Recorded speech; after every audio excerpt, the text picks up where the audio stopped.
Hi. Welcome. Sorry. Last second, every noise in the bar started going off. I could not figure it out. Turns out it's not an interesting story. Welcome, everybody, to Dr. Cush Exotic Drinks. This is my bowl, and I am Dr. Cush. We are here tonight to velvet some Falernum. I will say, I have prided myself on doing this show for 5 years and not repeating very many cocktails. There are millions and millions of cocktails in the world. There are millions of variations. Let's go back a little bit. There are 7 cocktails in the world. There are millions of variations on those cocktails. We have velveted Falernum on this show before, but why are we doing it again today? First of all, I need it. Second of all, we have Tiki Oasis coming up, and I have been tasked. I should be honest. I told the people at Tiki Oasis, hey, no big deal. I can make drinks for 150 people. Yeah, I can do that. Oh, you guys have the ingredients already? No. I'll make the ingredients. So that's what we're doing. We are velveting Falernum for a lot of people. We're doing half of it here in front of you. I'm doing the other half a little bit later. So that's what we are up to. So when we are velveting Falernum, I don't know if anybody else calls it velveting Falernum. What we're doing is we're milk washing. Milk washing is a great way to give your flavors a big round. Let me say hi to the people, and then I'll tell you all about it. I feel like there's got to be some structure. Without structure, we're just in chaos, and with chaos, I don't know what comes next. Dr. Cush says, hey, that was me. If you have milk allergy, don't worry, you're in no danger. I'm making cocktails in there. That's true. I mean, you know, no matter who said it, that sounds true. Opie the dog trying to scare us all. Woo! Says Opie the dog. Startling. Good evening. Shawnee Panda Baker is here and ready to go. He is also happy to hear that allergies cannot be transmitted over the internet. That we know of. That we are well aware of. I have never heard of it. Does not mean that it can't exist. There are many things in this world that exist that I don't know about. I can't tell you any of them because I don't know about them. Unfortunately, that's logic. That's just how logic works. Here's the Amy Nordstrom faction of the show, represented by Amy represented by Amy Nordstrom. She's representing the Amy Nordstrom factor. So that's how that works. Winner of the 2023 Kentucky Derby, DC Debbie Clark is here. Roger G is in the house. Happy Tiki Tuesday to you as well, pal. Espen, Moose, greetings to you as well, Moose. Moose is no longer called Moose. That's all right. It happens. Unfortunately, all my stuff says Dr. Cush now, so I can't get rid of all my stuff. So that's what it is. Billy Hoffecker is here. Oh, that's Bon Bon. Hello, Bon Bon. Bon Bon, winner of the 2025 Kentucky Derby. The Kentucky Derby is coming up, guys. First week in May. So start getting your horses together. Start thinking about strategies. More than anything, start asking this guy right here what horse you should get. Shawnee Panda Baker has had a pretty good losing streak at the Dr. Cush's Exotic Drinks. He's always picked the good horses and never won with them. Aloha to Cocktail Lulu, who I assume is getting ready for this whole thing. Kyle, probably walking dogs. No, Kyle, this is funny. Kyle, I'm flying what we call blind, or I guess this is a solo flight tonight. Kyle and Jen both decided to leave me alone. They both went their separate ways, off to various other activities. So I am lost. I am here all by myself with my very empty bowl. Thank you, Kyle. Don't feel sorry for you, doctor. You have a highly coveted preview. Great. Sorry, I don't follow along with all the chat. So I don't, please, if you're feeling sorry for anybody, don't make it me. I'm doing just fine. So no matter what it is, don't feel sorry for me. Howdy to you, Dougie G in the place to be. Susan Lang is here. Tiki Court finally made it. Just kidding. Tiki Court's been here a lot. Glenn Cushman. Ooh, celebrity in the house. That's my dad. The UF Mark, our resident gator. Chomp chomp. Paul Bell Amaro has been found. Last I left you, Paul was lost. His family was looking for him. It was a mystery. I believe they'd already started doing the 3-part Netflix miniseries on what happened to the Amaro, the Paul Bell Amaro story. But we did find him, so we're all good, and nobody needs to worry about Paul anymore. He's been found. Forlorn Hope is here. It was okay. I was actually watching Saturday's video. Well, welcome. Okay. Velveting Falernum. Okay. Nobody call. I've never heard this called velveting Falernum. I had an issue. My issue was I own this stuff right here called Velvet Falernum. John D. Taylor, probably the most famous of all the Falernums. John D. Taylor, a very, very famous Falernum. But I did notice something. Every single time I watch somebody make Falernum on the internet or in a book or wherever, it was always this very dark color. It was always very, very dark. It was, I'll tell you what color it was. It was this color. This is Falernum. This is Falernum. And this is Falernum. This is very different. And as it is one of the more popular ones, I started to think, how in the heck do they get it to be so Falernum-y and so very clear? So I, thought for probably a little too long, went to the mountain, met Baba Fats, did some drugs up there with him, and then eventually the vision came, and I said, oh gosh, they milk washed it. Or they washed it with something, whether they're washing with agar or whatever they're doing. They're clarifying it in some way. They're making it with all those big extra flavors, and then they are clarifying it. Well, I know a great way for people at a home bar to clarify. People at big bars do this too, but people at home bars, it's very simple. So we're just going to walk through how to clarify a syrup like this or a liqueur like this. So last we left you, we had just made all of this. The not Bacardi, we didn't make Bacardi. We just, we upcycle bottles here constantly at the bar. This is a mixture of things like almond, clove, lime, lemon, a number of other things. There were other things in there. Don't tell me there weren't other things. There were other things in here. And some sugar. And now we are going to fortify this.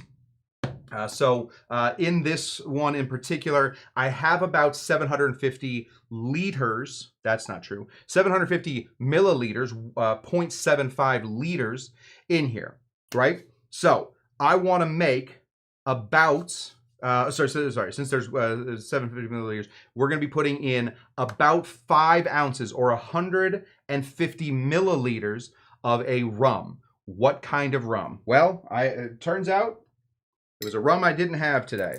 It's not true. I do have it. It's in a smaller bottle. I didn't want to use a small bottle. So I went to go see my booze dealer, Mikey. And we got ourselves this Hamilton 151 proof, 75.5% alcohol. And it is a Demerara rum. This thing's got some nest to it. It's got some feelings. It's got some thoughts. It probably writes poetry. This thing is a deep rum. You want to use another 151 rum? Okay. Okay, that's fine. We're gonna open it. Love the sound. New bottle opening. Demerara rum, of course, coming from Guyana. It's a Guyanese rum. A lovely on the Demerara River. Big feelings of like grass and alcohol. A lot of alcohol. So we're gonna go ahead and put in 5 ounces or about 150 milliliters of our Guyanese rum in here, our Demerara rum. So go ahead and put in, here we go, there's 2 ounces. Oh yeah. There's 4 ounces. And here is 5 ounces. Now, I will tell you, if you are going to milk wash this, it's not the most necessary thing to put the booze in here or to put a 151 rum in here. The 151 rum that we're putting in here is a layover from the last time we made this rum. Sorry, the Falernum. because that would help to fortify this. The alcohol would kill sort of anything that wanted to grow in there, so your rum could live for longer, plus the flavors match a little bit, and you're in a good spot. So 750, let me do some math real quick for you. 750 milliliters that we just put in here, plus 150 is going to be 900 milliliters. Now, what we need to do is put in 1/3 of the cocktail's weight in citrus. That's right. There is no citrus in here yet. We just have the lime peels. We have the lime outsides. We don't have the whole lime cadoodle in here. We just we have no lime juice in here, just some lime flavors, lemongrass, that kind of thing.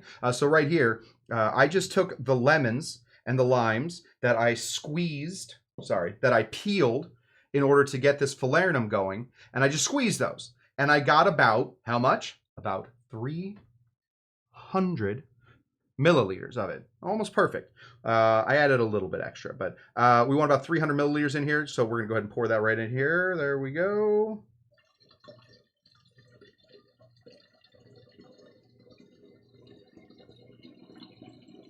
Excellent. Can I tell you guys a funny funny little thing that's on the internet that I think most of you will never find, and I do think it's really funny.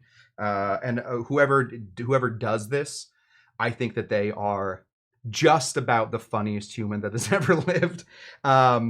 Recently, we put in fun lights in the bar. I'll just give you a quick example of what those fun lights are. So we can now have thunderstorms at the bar, whatnot. Anyway, I started going out and looking for sound effects, and there's a great website for sound effects called, I think it's called Pixel something, whatever it is. It's the free place where you can, if you want to find whatever sound effects I'm using, look on this Pixel website. They're all there. Every single time you are looking for a water one, like going underwater, a splash of water, something else, there is one guy, I forget his name, and I really should know his name, who I am positive, 100% sure, it's the same sound effect he puts on. He just labels them differently. It's a sound of him peeing. I guarantee it. He is just peeing, and he's recording it, and he's like, yeah, I guess that sounds like, I don't know, a splash into water. I don't know, that sounds like lava flowing. Every single time. This one guy does it every time, and every time he does it, I laughed. He got me every single time, and hats off to that guy. I love anybody that will follow through on a joke. That is one of my favorite things. To just follow through on a joke like that. Okay, let's let's keep doing math. So we now have 900 plus 300. That's 1,200. This is really funny. Kind of a fun little math thing. You now need to put in 1/4 of this weight in milk. All right, so that's a pretty good way to figure out how much of the like when you're milk clarifying things, it's about 1/4 of the weight of the cocktail with the citrus in it. That turns out when you add 1/3 and then you add 1/4, those numbers are the same. So we're gonna go ahead and put in 1/3. I don't know if it's always the same. It sounds like it might always be the same. I did a couple other experiments. It seemed to be the same every time. We just have this guy right here. This is just vitamin D milk. Oh, this is just vitamin D milk. It just comes from Trader Joe's. Some people say you got to do it with skim milk. Some people say you got to do it with whole milk. Some people are buttermilk people. I think all those people are wrong.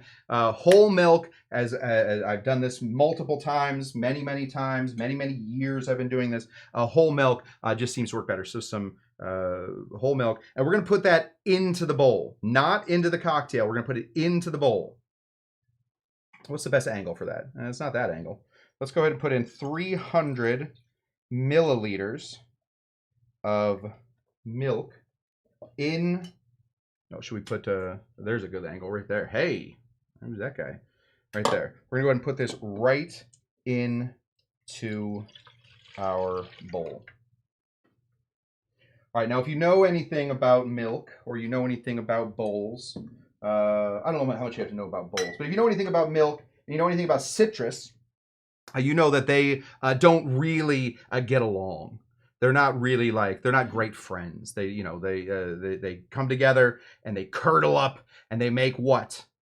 They make curds and they make cheese, that kind of thing. That's how you get cheese. It's a little bit of acid and a little bit of dairy, little like dairy protein. You're separating the curds from the whey. We are going to be keeping the weird part of this. Technically, when we talk about like cheese making and all that stuff, normally you want to keep the curds. We don't want that. The milk is not that interesting, and we're looking for more of that liquid. So we want to keep the whey. So this is what we're going to do. We're going to take this guy right here. Let's bring back in overhead pour cam. And we're going to pour the acid into the base. Remember, A goes into B.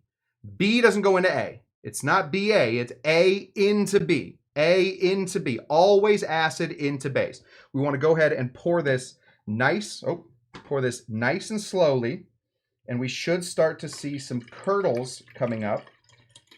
And that is the ideal way we're going to do this. So we can already see some chunks. Here in this bar, we call those chunkules often. There we go. We're starting to get a very gross looking concoction here. We're pouring very slowly. And all of this, you see where it's like all different colors? Those are all the curds coming right off of the citrus and the milk.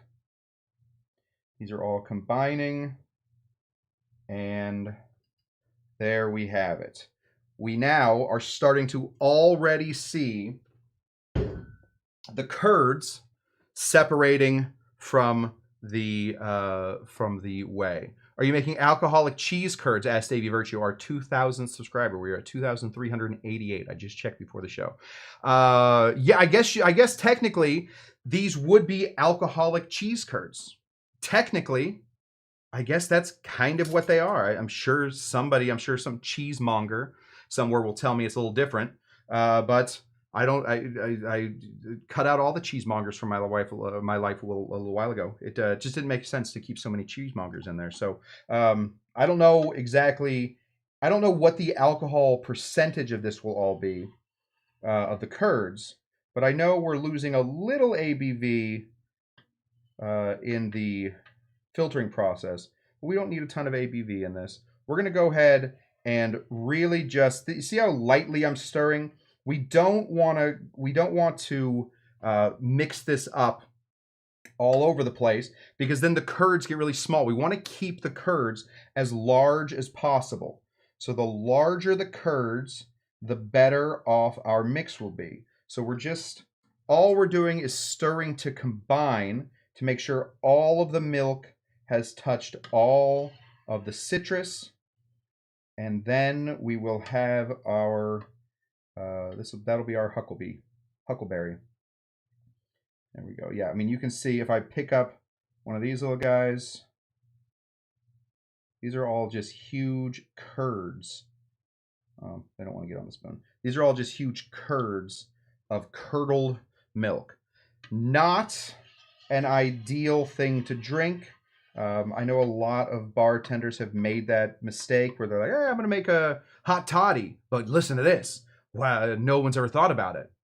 Put some milk into it. It's like a hot tea with milk. Everybody likes hot tea with milk. Or if somebody, in England asks you how you want your tea, you say, I want it with milk and lemon. You're going to have a tough day. It's going to get really gross. It's going to be very cottage cheesy. That's not what we want. Okay. Yeah, this is the back of the spoon now. All of these curds have gotten in there. That is what we want. I'm now hearing chants of eat it. I don't, if you want to see somebody eat the curds, you can go and watch Mixed Cocktail Hour. My friend Tammy, my very good friend Tammy, did end up eating all of the curds from a milk wash experiment and claims that it was not an issue. But I will be fair to Tammy. She is Austrian. They eat weird stuff over there. Okay, now what we want to do is we want to filter this out. Oh, dang.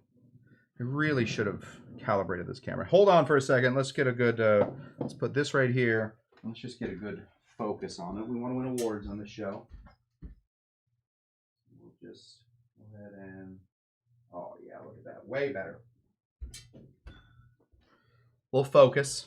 Okay, what we want to do is then scoop this mixture into a coffee filter. This is a coffee filter.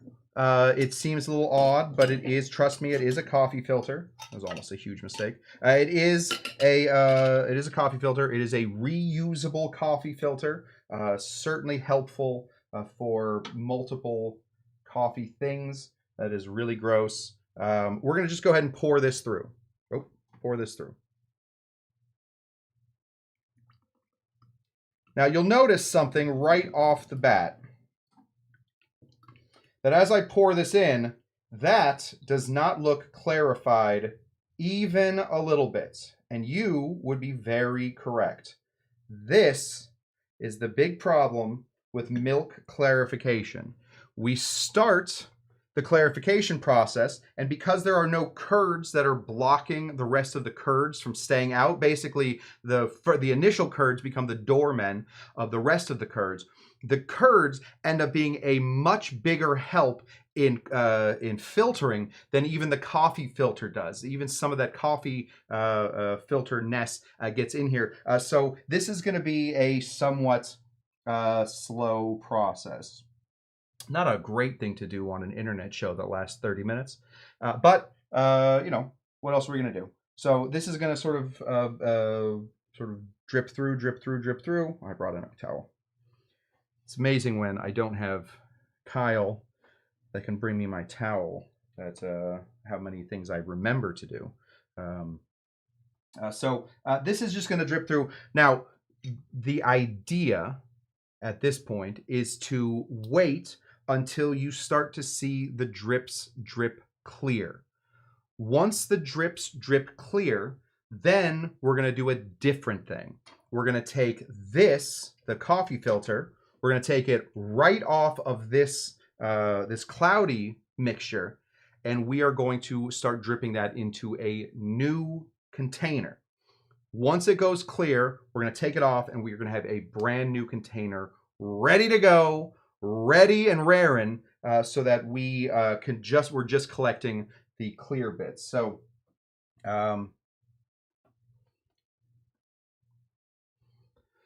this could take a lot longer than I thought. So lucky me. What time is it? Oh my gosh, we're almost done. Lucky me. I do have a cocktail to make really quick. It sounded really interesting. It does use Falernum. It uses Batavia Rock. Hopefully some of you guys have Batavia Rock. It uses Strega, the witch, and it uses some lime juice. It is a Falernum forward cocktail, and I figured we would go out since we won't have any more of this Falernum. This is the very end of the last Falernum that we made. This guy right here. Nice and clear. It's got all that clarity, all that big Falernum feel, and because the whole cocktail now has whey all the way in it, we're in a really good place to have a really sort of mouthful, sort of like situation for our Falernum. That's the idea behind velveting Falernum, is not only are we making it clear, but we're also making it really thick without like being milky, plus citrus and all that stuff. Boy, this might take me right up until Tiki Oasis to get this done. This is all, let me just say, this is the issue that most bartenders have with clarification, milk clarification, is that immediately they're like, oh, it's stopped doing anything. So now I am going to mix it around in here. I'm going to change the filter out. No, trust me. The liquid will find its way down. Gravity keeps on gravitying, and this will find its way through the filter. By the time it gets through the filter, you will have an incredibly clear version of milk punch. Okay, let's get into this. This one's coming out of Anvil in Houston. Just the dudes out in Anvil and I've never been to Houston, I don't think. Maybe I have, maybe for a layover or something.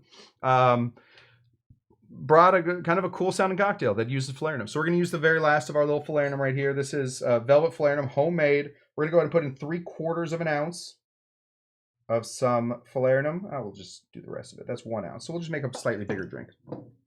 All equal parts. I guess, like most things, this is inspired by another cocktail, a cocktail called The Last Word. See if you can sort of figure out what all the parts are. This obviously, the Falernum is going to be replacing the maraschino liqueur. Then we're going to go ahead and throw some Batavia Iraq. A very interesting ingredient, predates rum by some hundreds of years. Dutch West Indies company. These guys all over the place. It smells like death. It really like rubber, like toes at the bottom of a bottle. Again, or just a quick reminder, and I probably should remind you guys more. Don't send me toes.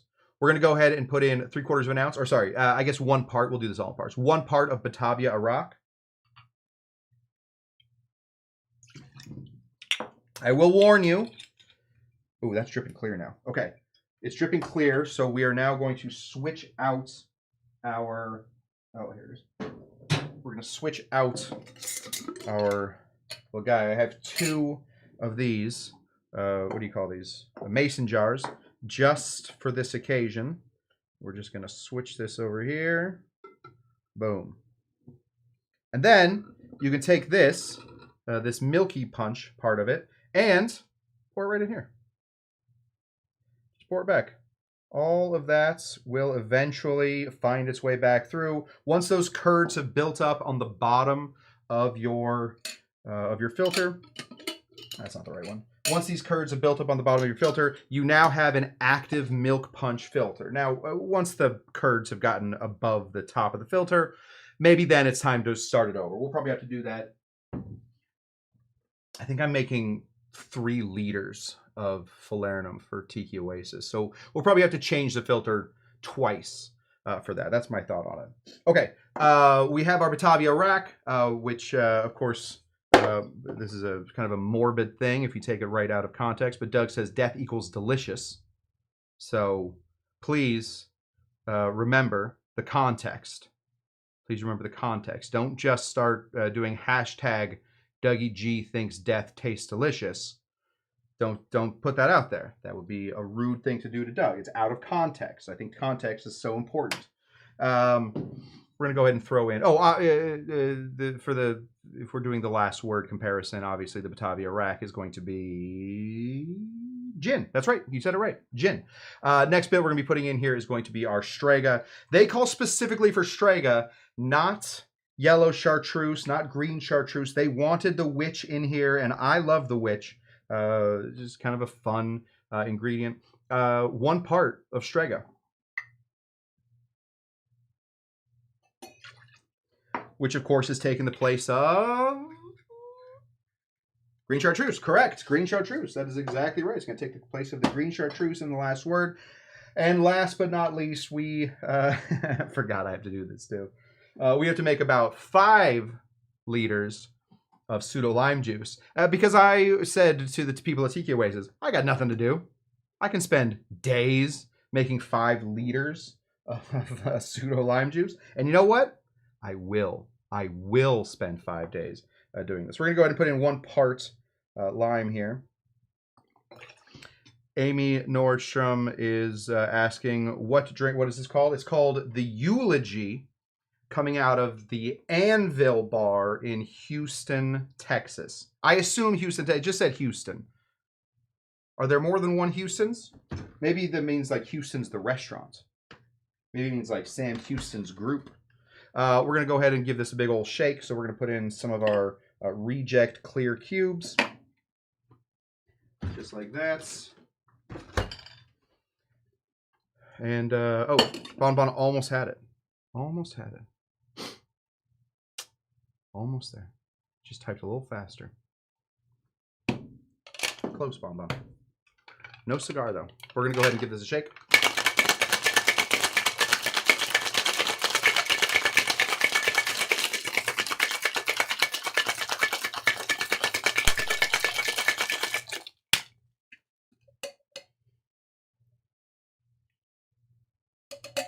There we go. Running out of space on the bar. Oh, but it is kind of interesting to see. That's going to be tough for you guys to see. I'll put a picture on Instagram. Oh, God, that scares me. I hate putting pictures on Instagram. All right, we're going to go ahead and put this. World's #1 rum? Okay. Tanduay. Fun little glass. Seems nice. We're going to serve this over a rock.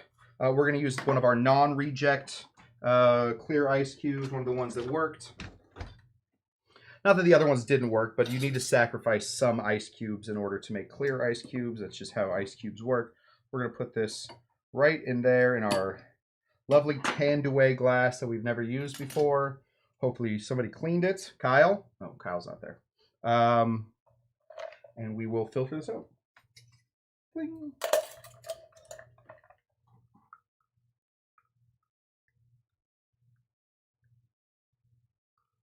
Citrus makes it a little milky looking. I know that seems a little counterintuitive. Citrus would make something milky, since citrus and milk don't really work together to make a cohesive product. But that is what it is. That's what it looks like. This is coming out of Anvil in a place called Houston. This is the Eulogy. Falernum forward, so find a Falernum that you like, possibly. Make a Falernum at home, velvet it. You guys have all the tools now to do it. And here we go.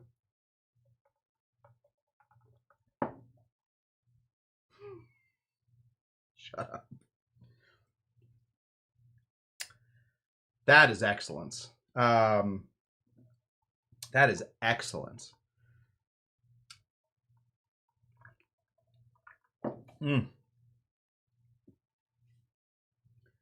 Normally with equal parts cocktails, if you are saying, that you have found one of the unicorns of the cocktailing world, you have found an equal parts cocktail, I will judge that cocktail. There's nothing I can do. I'm just going to judge it. I'm going to tell you if you have actually stumbled upon a unicorn, something like The Last Word. The Last Word is a great template for this kind of thing. So finding a sweet liqueur, finding something in the Swiss Genepi genre, something like a green chartreuse, a strega, some sort of bitter, some sort of amaro always works. Then you're going to find yourself a citrus, and then you want to find a bold liquor. I don't think you're going to find a lot of single or equal parts cocktails that are made of vodka or like, no offense to 80% of the community, but like a Spanish style rum. You're just not going to find a lot of those big flavors that you need. So something like Batavia Rock works really well in here. I think that this cocktail might even be helped with a little bit of an agricole. Nice agricole rum, even a big Demerara rum would work. But the Batavia Rock is inspired. I think this is a great cocktail. Well done. Well done. Chat automatically filters out the name of this cocktail. The Eulogy? Huh. That seems odd. Eulogy?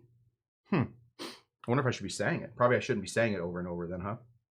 Anyway, Eulogy, one of my favorite poems by a guy named Don Blanding. Do not carve upon stone or wood, he was honest or he was good. Instead, write in smoke on a passing breeze 7 words, and the words are these that say all that a volume could. He loved, he laughed, and he understood. Don Blanding, poet laureate of Hawaii, 1954. He actually, if you want to do a quick deep dive into a little poetry, anybody else was a comparative literature major?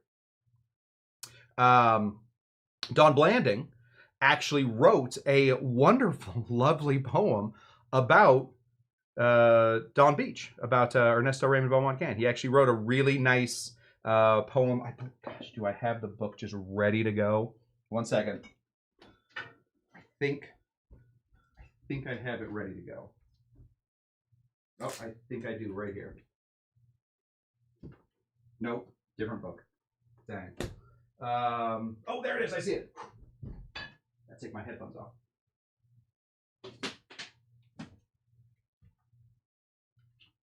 Yep.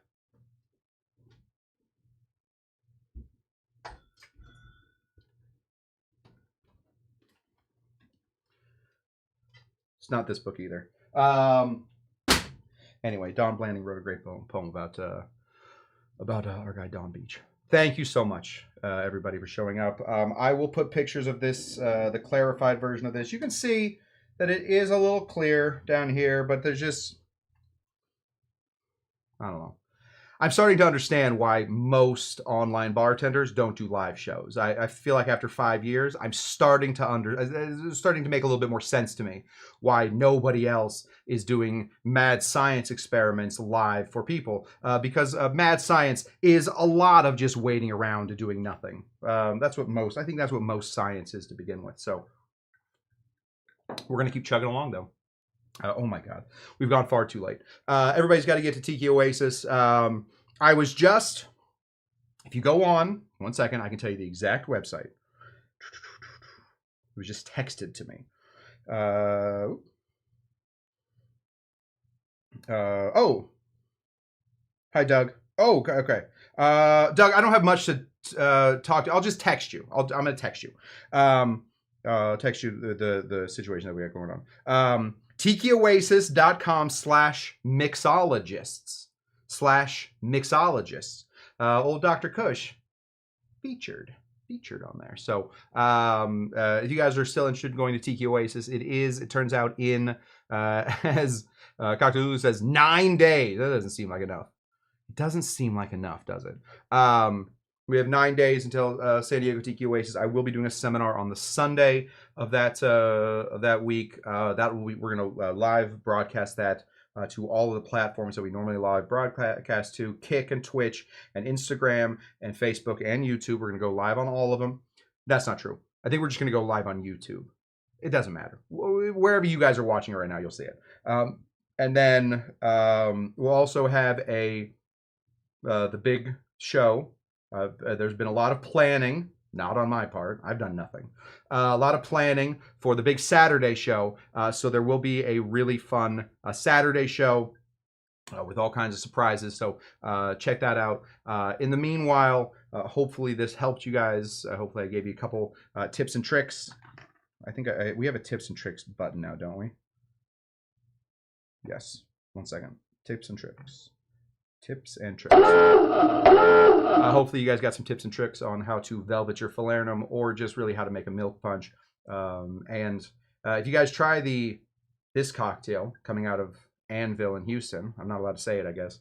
Let me know what you think. I think it's delicious. You want to fight about it? Let's fight about it. That's what I got for you guys. Until now. Oh, what's up, Tim?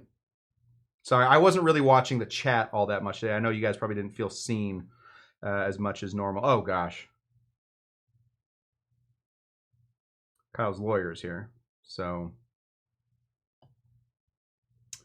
whatever that means to you. That's what I got for you guys. Thank you so much for showing up. As always, I am Dr. Cush. It's so stupid. I am Dr. Cush, and we will be back here on Thursday, most likely doing more prep for Tiki Oasis, because I, as it turns out, am way behind on prep. So hopefully you guys want to sit and watch me write out a bunch of PowerPoint slides. That's because that's what we might be doing on Thursday. Most likely we'll just make a drink, though. Until then, thank you so much for showing up. As always, I am Dr. Cush from Dr. Cush's Exotic Drinks, and I am here to say to you things like... Are you Dr. Jinga Janga? We're going to find out. Bye! Goodbye.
anything.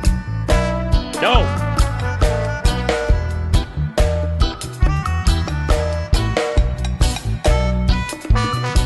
I know. Sure, why not? I don't know. We don't know in this country. We don't know.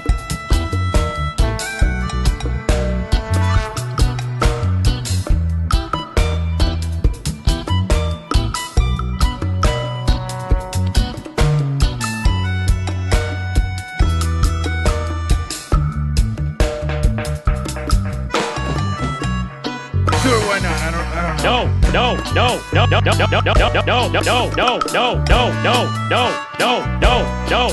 No. Woo! Yes! All right! Woo! I know.